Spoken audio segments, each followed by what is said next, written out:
कोशिश करिएगा।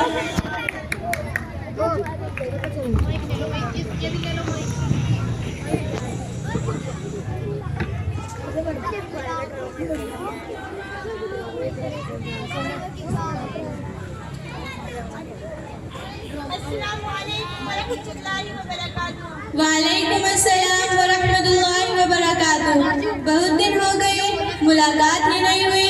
आओ बैठो बैठो। ये बहन कौन है? ये बहन मेहमान है, मुंबई से आई है और दीन के बारे में बहुत अच्छी मालूमात रखती है। अस्सलामु अलैकुम वरहमतुल्लाहि वबरकातुहू। वालेकुम अस्सलाम वरहमतुल्लाहि वबरकातुहू। अरे मैं तो बातों बातों में खैरियत ही पूछना भूल गई। खैरियत से हो? कहाँ की खैरियत, जी रही हूँ जैसे तैसे, वक्त पूरा करके इस दुनिया से जाना है। अरे आपा जान, अल्लाह ने आपको क्या कम दिया है? शादो आबाद और घर दिया है और बेटे की भी अच्छी नौकरी है और चांद जैसे कपड़ा। और क्या चाहिए? खामोश रहो, मेरा मुंह न खुलवाओ। कैसा बेटा, कैसी बहू, इन लोगों को तो बूढ़ों की जरूरत का एहसास ही नहीं है। क्या है, किस हाल में है, क्या खाए, कुछ परवाह ही नहीं है। बस हमको अपने लिए बोझ समझते हैं और सोचते हैं कैसे जल्द से जल्द हमें छुटकारा मिले।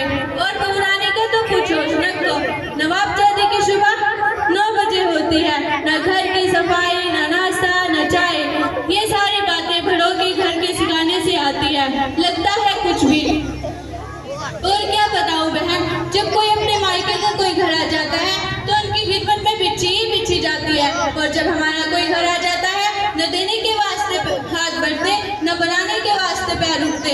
नाटक शुरू हो जाता, कभी सर में दर्द, कभी पेट में दर्द, कभी यहाँ दर्द, कभी वहाँ दर्द, कभी ठीक ही नहीं रहते। और क्या बताऊं बहन, खाने का हाल तो कुछ सोचना को।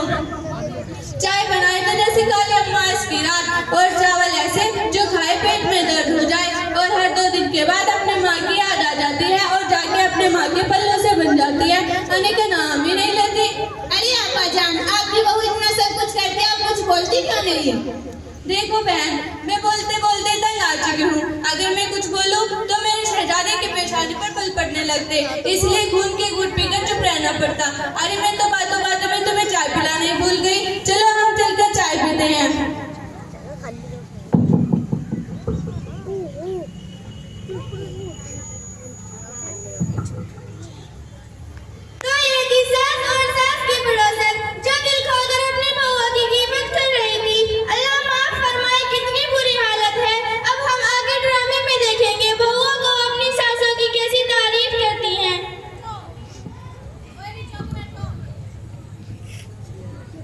अस्सलामु अलैकुम वरहमतुल्लाहि वबरकातुहू। वालेकुम अस्सलाम वरहमतुल्लाहि वबरकातुहू। कैसी हो बहन? क्या बताऊं, ठीक भी हूँ और ठीक भी नहीं हूँ। अरे कैसे दरमियाने की बात कर रही हो?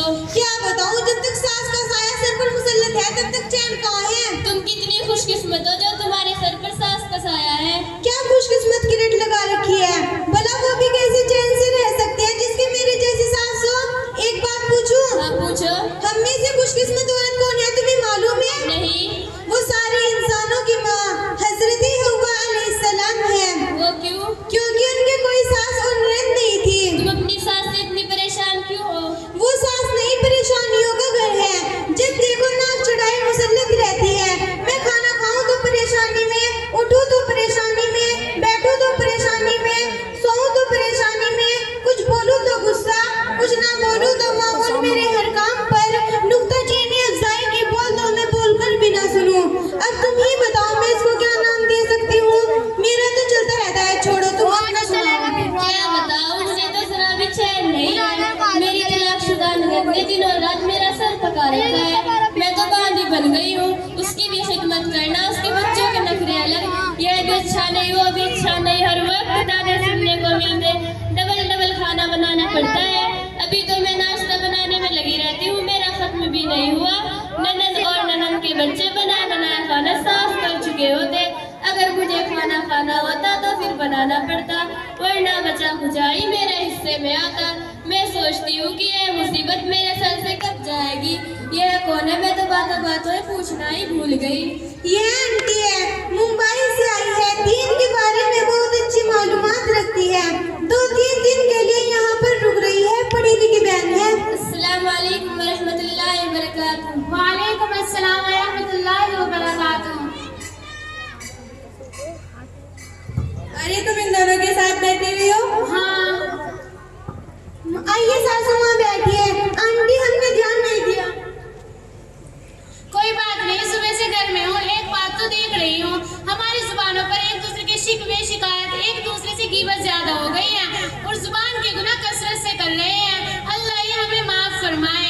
और हम औरतों की बहुत बुरी आदत हो गई है, जहाँ दो चार औरतें जमा हो जाए वहाँ दूसरों का तज़किरा, दूसरों की चुगली करना हमारी तबीयत का हिस्सा बन गया है। मैं इस वक्त गुजारने के लिए है दूसरों की चुगली करना शुरू कर देते हैं और इसके नुकसानात का तो हमें अंदाजा भी नहीं है। आज सुबह भी मैंने आप और आपकी पड़ोसन की बातों पर गौर किया और अभी तुम लोगों की बातों पर गौर कर रहे थे। ये सारी गुफ्तगू गिबत है। गिबत क्यों? हमने तो जो हकीकत है वही कहा, कुछ गलत तो नहीं कहा। अरे मेरी बहनों सुनो तो, इसे ही गिबत कहते हैं, उसे जिसकी तुम पीठ पीछे बुराइयां बयान कर रही हो। अगर तुम कोई ऐसी बात कर रही हो जो उसमें नहीं है तो वो बहतान है। गिबत और बहतान बहुत बड़े गुनाह हैं, दोनों सूरतों में गुनाह लाजिम है। गिबत के बारे में कुरान शरीफ में कहा गया है, क्या तुम अपने मुर्दा भाई का गोश्त खाना पसंद करोगे? तुम्हें घिन नहीं आएगी? अल्लाह के रसूल सल्लल्लाहु अलैहि वसल्लम ने फरमाया है, लोगों को नाक के बल या मुंह के बल उनकी जुबान की बातें ही रहेंगी। गुनाह देखने में तो मामूली नजर आता है पर इसमें बहुत लज्जत है। खुदा ना करे अगर किसी को इसकी रट लग गई तो उसकी आखिरत की बर्बादी में कोई शक नहीं। हमारी आखिरत क्यों बर्बाद होगी? क्योंकि जब हम किसी की बुराइयां करते हैं, किसी की गिबत करते हैं तो हमारी नेकियां उसको दी जाती है जिसकी हमने गिबत की थी और हमारे नामे अमाल में से नेकियां खाली कर दी जाती है। अगर फिर भी उसका हक बाकी रहा तो उसके गुनाह हम पर ला दिए जाएंगे जिसकी हमने गिबत की थी। बहन, मुझे तुम्हारी गुफ्तगू सुनकर एहसास हुआ कि मैं कितने बड़े गुनाह में मुब्तला थी। मैं तुमसे वादा करती हूँ कि किसी के पीठ पीछे उसकी गिबत नहीं करूँगी और जुबान के सारे गुनाह छोड़ दूँगी।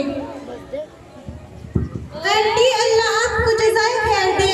आपने तो हमारी आंखों पर लगी पट्टी खोल दी। हमें तो पता भी नहीं था कि यह भी एक गुनाह होता है। आइंदा से किसी के पीठ पीछे किसी की बुराई नहीं करूँगी, मुझे एहसास हुआ। हमने तो बहुत सारे लोगों के पीठ पीछे बहुत बुराई की है, अब हम क्या करें? सबसे पहले अल्लाह से तौबा करो और फिर उससे माफी मांगो जिसकी तुमने गिबत की थी। जज़ाकल्लाह खैर बहन, आपने तो हमारी आंखों पर लगी पट्टी खोल दी। माफ करना सासू माँ, हमने आपके पीठ पीछे बहुत सारी बुराइयां की हैं। मुझे भी माफ करना बेटा, मैंने भी तुम्हारे पीठ पीछे बहुत बुराई की है। सासू माँ, मुझे भी माफ कर दीजिए, मैंने भी आपके पीठ पीछे बहुत बुराइयां की है। हाँ बेटा, मुझे भी माफ करना, मैंने भी तेरे पीछे बहुत बुराइयां की थी। अस्सलाम वालेकुम व रहमतुल्लाहि व बरकातुहू।